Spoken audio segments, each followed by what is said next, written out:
महत्त्वाच्या घडामोडींचा घेऊया धावता आढावा।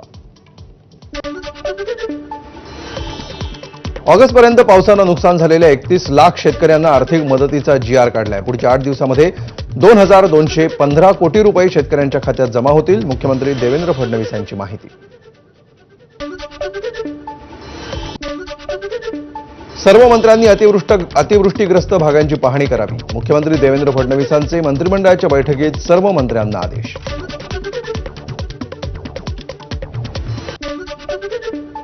उद्या बांधावर जाऊन नुकसानाची पाहणी करणार मुख्यमंत्री देवेंद्र फडणवीस यांची माहिती। पंचनामे आणि मदत कार्यामध्ये अडथळा येणार नाही याची संपूर्ण काळजी घेऊ, मुख्यमंत्र्यांची प्रतिक्रिया। धाराशिव जिल्ह्यामध्ये पावसानं हैदोस घातलाय। आंबी गावामध्ये पुराचं पाणी शिरल्यामुळे मुकेश गटकळ यांचा संसार उघड्यावर आलाय। घरात सर्वत्र चिखलाचं साम्राज्य पसरलंय। एबीपी माझाशी बोलताना घरातील माऊलीच्या अश्रूंचा बांध फुटला। यावेळी एबीपी माझाचे प्रतिनिधी अप्पासाहेब शेळके यांनाही अश्रू अनावर झाल्याचं पाहायला मिळालं। हाताला आलेलं पीक पाण्यात गेल्यामुळे निलंग्यामध्ये महिलेचा आर्त टाहो। पुराच्या पाण्यामध्ये बैल अडकले, कोंबड्या वाहून गेल्या। शासन मदत करेना, वाचवा वाचवा म्हणत महिलेचा आर्त टाहो। गुंजरगा गावामध्ये गुडघाभर पाण्यामध्ये जाऊन महिलेचा आक्रोश, महिलेचा टाहो बघून उपस्थितही हतबल। सोलापूरमधल्या माढा तालुक्यातील उंदर गावामध्ये पूरपरिस्थिती, संपूर्ण गावाला पाण्याचा वेढा। माढा तालुक्यातील वाकाव आणि उंदरगावमध्ये पाण्यात अडकलेल्या लोकांना बाहेर काढण्यासाठी एअरलिफ्ट सुविधा उपलब्ध करून देण्याची आमदार अभिजित पाटील यांची सोलापूरच्या जिल्हाधिकाऱ्यांकडे मागणी।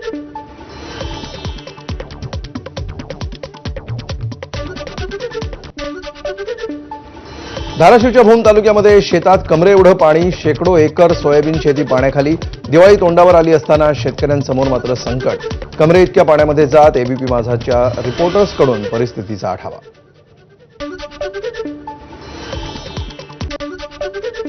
छत्रपती संभाजीनगर जिल्ह्यातील वैजापूर तालुक्यामध्ये ढेकून नदीला आलेल्या पुरामध्ये एक जण वाहून गेला। बाभुळगाव बुद्रुकमध्ये ही घटना घडली।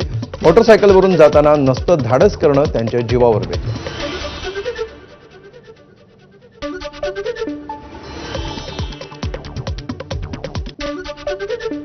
धाराशिवच्या परंडा तालुक्यातील सिरसाव गावामध्ये मुसळधार पावसानं अनेकांच्या घरामध्ये शिरलं पाणी, त्यामुळे अनेकांचे संसार उघड्यावर। घरातल्या साहित्याचं मोठं नुकसान, विद्यार्थ्यांच्या शालेय साहित्याचंही नुकसान। पूरबाधितांना अश्रू अनावर, जनजीवन विस्कळीत। बीडच्या परळी तालुक्यामध्ये पोहनेर गावाला पुराच्या पाण्यानं वेढा घातल्यामुळे गर्भवती महिलेला चपूच्या सहाय्यानं रुग्णालयामध्ये नेण्यात आलं। भोई बांधव मदतीला धावून आल्यामुळे गर्भवती महिलेच्या कुटुंबियांनी मानले आभार। माजलगाव धरणातून बिंदुसरा नदीपात्रामध्ये सुरू असलेल्या विसर्गामुळे बीडच्या माजलगावमधील सांडस चिंचोली गावाला पुराचा वेढा। एका प्रसूती झालेल्या महिलेला तिच्या बाळासह एनडीआरएफच्या पथकानं बोटीद्वारे बाहेर काढत त्यांना माजलगावमध्ये हलवलं। जळगावच्या भडगावमधल्या ग्रामीण रुग्णालयाला पुराच्या पाण्याचा विळखा। कमरे एवढं पाणी रुग्णालयामध्ये शिरल्यामुळे रुग्णसेवा विस्कळीत, तर परिचारिका आणि रुग्णांचं सुरक्षित ठिकाणी स्थलांतर।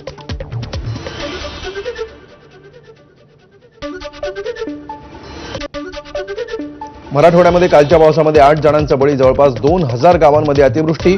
शेकडो लोकांचे संसार उघड्यावर, अनेकांच्या घरात अजूनही पाणी साचलेलं। बीड आणि धाराशिवमध्ये अजूनही मदत कार्य सुरूच। परभणीमध्येही लष्कराचं पथक बोलावलं।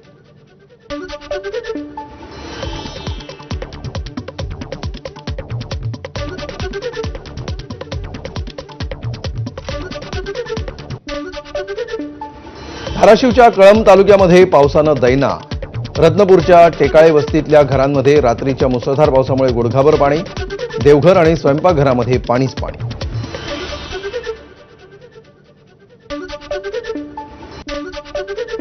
अहिल्यानगरच्या शेवगाव तालुक्यात झालेल्या मुसळधार पावसामुळे सूर्यकांता नदीला पूर। शेवगावमधून पैठण आणि गेवराईकडे जाणारा मार्ग बंद, तर नदीच्या प्रवाहामध्ये आयशर टेम्पो गेला वाहून।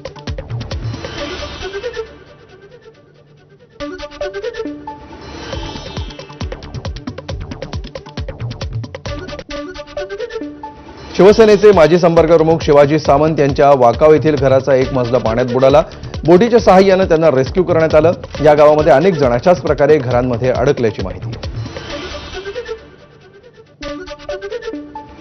धुळ्यामध्ये पावसामुळे मोठ्या प्रमाणावर शेती पिकांचं नुकसान। मका, हरभरा, गहू या पिकांचं मोठं नुकसान। धुळे तालुक्यातल्या आर्णी शिवारामध्ये मक्याच्या शेतामध्ये गुडघाभर पाणी, त्यामुळे हातातोंडाशी आलेलं मका पीक पाण्यामुळे पूर्णतः सडून गेलं. शेतकऱ्यांचं लाखो रुपयांचं नुकसान. लातूर जिल्ह्यातल्या औसा तालुक्यातल्या भादा गावामध्ये तुफान पाऊस, या भागातल्या सर्व शेतांमध्ये पाणीच पाणी. अवघ्या काही मिनिटात झालेल्या तुफान पावसामुळे शेत शिवारामध्ये गुडघाभर पाणी असल्यामुळे बळीराजा संकटात. बीडच्या पाटोदा तालुक्यामध्ये 2 दिवसांपासून सुरू असलेल्या मुसळधार पावसामुळे मांजरा नदीला महापूर. शेतजमिनी पाण्याखाली गेल्यामुळे खरीप पिकांचं मोठं नुकसान.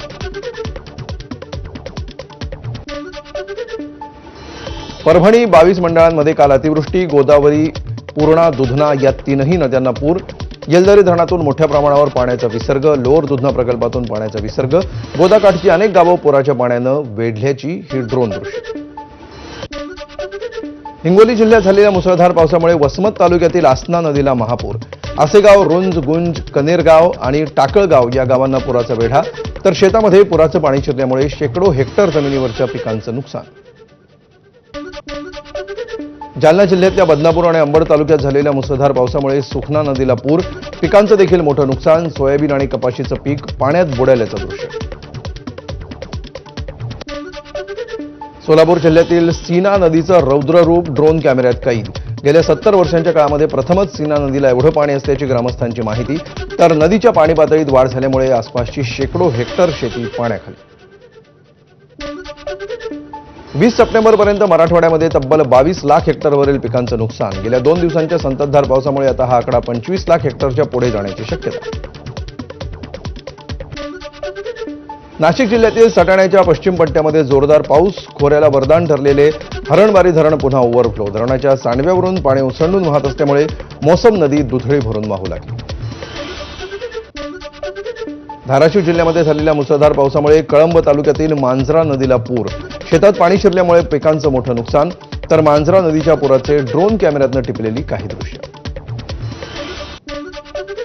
नाशिकच्या नांदगाव तालुक्यातील गिरणा धरणाचे 6 दरवाजे पुन्हा एकदा 60 सेंटीमीटरनं उघडले. धरणातून तब्बल 14,856 क्युसेकनं पाण्याचा विसर्ग. नदीकाठच्या गावांना सतर्कतेचा इशारा. छत्रपती संभाजीनगरमधील जायकवाडी धरणाचे पुन्हा आपत्कालीन दरवाजे उघडले. जायकवाडी धरणाचे एकूण 27 दरवाजे उघडून 1,03,752 क्युसेकनं विसर्ग सुरू. त्यामुळे नदीकाठी असलेल्या गावांना सतर्कतेचा इशारा.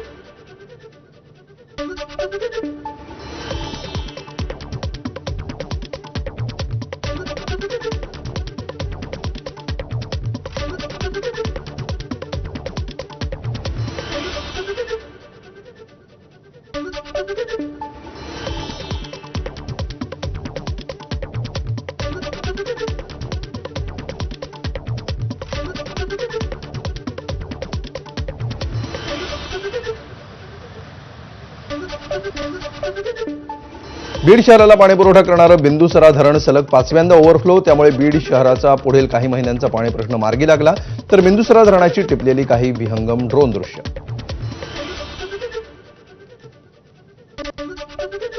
भुसावळ तालुक्यातल्या तापी नदीवर असलेल्या हतनूर धरणाचे 8 दरवाजे 1.5 मीटरनं उघडले. या धरणातून 31,572 क्युसेकनं पाण्याचा विसर्ग सुरू असून नदीकाठच्या गावांना सतर्कतेचा इशारा. परभणी जिल्ह्यामध्ये काल रात्री झालेल्या मुसळधार पावसामुळे येलदरी धरणाचे सर्व 10 दरवाजे उघडण्यात आले. लोअर दुधनाचे 16 दरवाजे उघडून पाण्याचा विसर्ग. यामुळे पूर्णा आणि दुधना या दोन्ही तसंच गोदावरी नदी अशा 3ही नद्यांना पूर.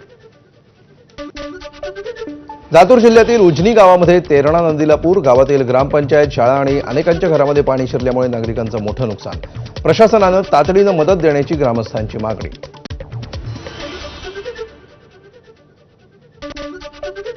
बुलढाण्यातील येळगाव धरणाचे स्वयंचलित दरवाजे पाण्याच्या दाबामुळे आपोआपच उघडतात. त्यामुळे शेतीचं नुकसान होत असल्याचा शेतकऱ्यांचा आरोप. नुकसान भरपाई देण्याची मागणी करत शेतकऱ्यांचं आंदोलन. बीड जिल्ह्यातील अनेक तालुके आणि लगतच्या भागामध्ये मोठ्या प्रमाणावर पाऊस. जलसंपदा मंत्री गिरीश महाजन यांनी जिल्हाधिकाऱ्यांसोबत घेतली बैठक. तर महाजनांकडून नुकसानग्रस्त भागात जाऊन परिस्थितीचा आढावा. धोकादायक पूल, वाहतं पाणी किंवा कुठल्याही धोकादायक परिस्थितीमध्ये जाऊ नका, महाजनांचं आवाहन. भूममधील चिंचपूर, ढगे या ठिकाणी शेतीच्या नुकसानीची गिरीश महाजन यांच्याकडून पाहणी. यावेळी उभं पीक वाहून गेल्यामुळे शेतकऱ्याला महाजनांसमोरच अश्रू अनावर. हिंगोली जिल्ह्यातल्या वसमत तालुक्यामध्ये उघडा नदीला पूर. कामानिमित्त शेतात गेलेले शेतकरी पुराच्या पाण्यात अडकले. आज दोरीच्या सहाय्यानं या 5 ते 6 शेतकऱ्यांची सुटका करण्यात आली. उपमुख्यमंत्री अजित पवारांचा उद्याचा पुणे दौरा रद्द. अतिवृष्टीमुळे नुकसान झालेल्या भागाला अजित पवार भेट देणार. त्याआधी मंत्रालयातील आपत्ती व्यवस्थापन विभागामध्ये जाऊन अजितदादांनी राज्यातील अतिवृष्टीग्रस्त भागाची माहिती घेतली. केंद्रानं किमान तातडीनं 10,000 कोटींची मदत जाहीर करावी. शेतकऱ्यांच्या खात्यामध्ये तात्काळ नुकसानीचे पैसे जमा करावे. उद्धव ठाकरेंची मागणी. जुन्या निकषाप्रमाणे 2 हेक्टरपर्यंत मदत न देता 3 हेक्टरपर्यंत मदत देण्याची केली मागणी. अनेक भागामध्ये अतिवृष्टीमुळे मोठ्या प्रमाणावर नुकसान. त्यामुळे केंद्राच्या योजना वापरून शेतकऱ्यांना कायमस्वरूपी मदत द्या. शरद पवारांचा सरकारला सल्ला. बुलढाणा आणि मराठवाड्यामध्ये मोठं नुकसान. बांधावर जाऊन आपणही पाहणी केल्याची केंद्रीय राज्यमंत्री प्रतापराव जाधव यांची माहिती.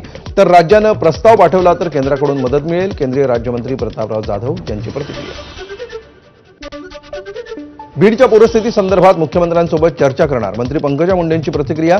घाबरू नका, खचून जाऊ नका, काळजी घ्या. पंकजा मुंडेंचं नागरिकांना आवाहन. गावोगावी जाऊन परिस्थितीचा आढावा घेणार असल्याची पंकजा मुंडेंची प्रतिक्रिया. पुरामुळे बाधित झालेल्या लोकांना हेक्टरी 50,000ची तातडीनं मदत करा. बाधितांच्या खात्यामध्ये पैसे जमा करा. सोलापुरातल्या पूरस्थितीवर आमदार अभिजित पाटील यांची प्रतिक्रिया.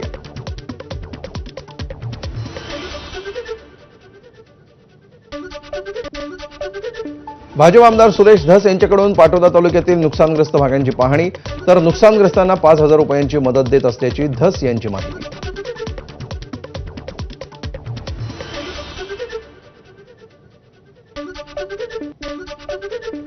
नाशिकमधील शेतकऱ्यांनी मंत्री छगन भुजबळांशी व्हिडिओ कॉलवर साधला संवाद.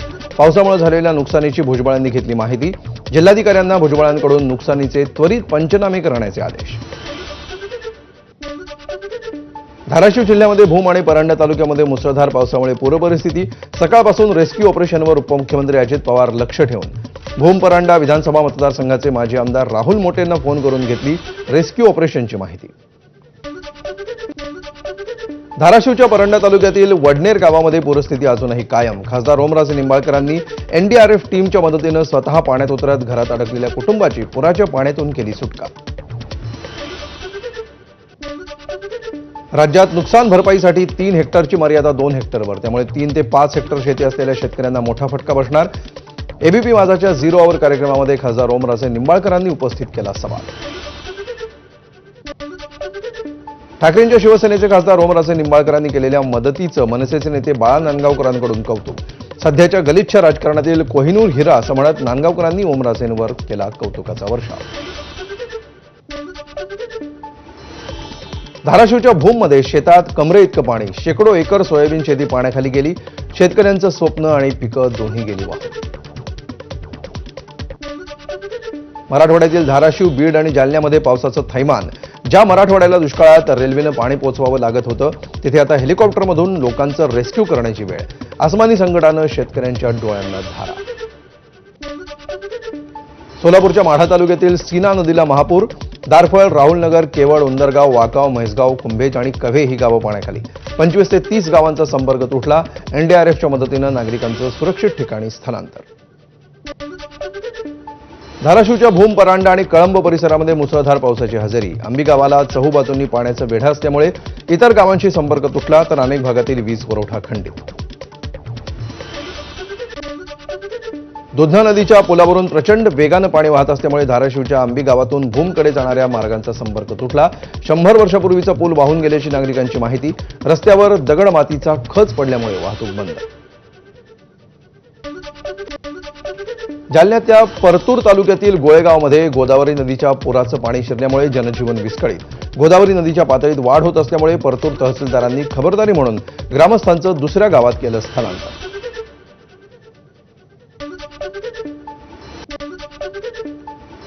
काल रात्री झालेल्या मुसळधार पावसामुळे परभणीच्या लोअर दुधना प्रकल्पातून मोठ्या प्रमाणावर पाण्याचा विसर्ग करण्यात आला. यामुळे दुधनेला पूर आला. अनेक गावांना पाण्यानं वेढा दिलाय. मानवत तालुक्यातील टाकळी, नीलवर्ण गावातील पूल पूर्णतः पाण्याखाली. शेतीचंही मोठं नुकसान. गावाला पाण्यानं वेढा दिल्यामुळे गावचा संपर्क तुटला.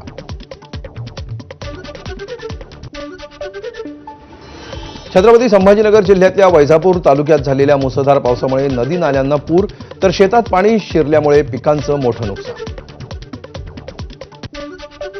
लातूर जिल्ह्यातल्या उजनी गावामध्ये तेरणा नदीला पूर, गावातील ग्रामपंचायत, शाळा आणि अनेकांच्या घरात पाणी शिरल्यामुळे नागरिकांचं मोठं नुकसान. प्रशासनानं तातडीनं मदत देण्याची ग्रामस्थांची मागणी. नंदुरबारच्या नवापूर शहरातून वाहणारी रंगवली नदीच्या पाणी पातळीत प्रचंड वाढ. रंगवली धरण देखील पूर्ण क्षमतेनं भरलं. पाण्याचा प्रवाह अधिक असल्यामुळे नदीकाठच्या गावांना सतर्कतेचा इशारा. अहिल्यानगर कल्याण महामार्ग दुसऱ्या दिवशी देखील बंद. सीना नदीला पूर आल्यामुळे वाहतूक पूर्णपणे बंद. हवामान विभागाकडून 24 सप्टेंबरपर्यंत जिल्ह्याला येलो अलर्ट. जळगावच्या पाचोरा तालुक्यातील कृष्णपुरी भागातील पुलावरून पाणी वाहत असल्यामुळे वाहतूक विस्कळीत. पावसाचा जोर कमी झाल्यामुळे पुराचं पाणी हळूहळू ओसरायला सुरुवात. सततच्या पावसामुळे भाजीपाल्याला भाव नाही. मजुरी, बियाणांचा खर्च, भाताचा खर्च, वाहतूक करण्याचा खर्च सुद्धा निघत नसल्यामुळे शेतकरी हवालदिल. छत्रपती संभाजीनगरमध्ये शेतकऱ्यांनी मेथी, कोथिंबीर आणि टोमॅटो जनावरांसमोर दिले फेकून. बुलढाणा जिल्ह्यातील सिंदखेड राजा, लोणार, बुलढाणा आणि मोताळा या 4 तालुक्यांना अतिवृष्टीचा फटका. पिकांचं मोठ्या प्रमाणावर नुकसान. तर अंतिम पंचनामे करण्याच्या केंद्रीय राज्यमंत्री प्रतापराव जाधव यांची सूचना. धाराशिवच्या चिंचोली तालुक्यातल्या भूम गावामध्ये एका महिलेचा पाण्यात बुडून मृत्यू. देवनाबाई नवनाथ वारे असं मरण पावलेल्या महिलेचं नाव. राहत्या शेडमध्ये अचानक पाणी शिरल्यामुळे महिलेचा मृत्यू.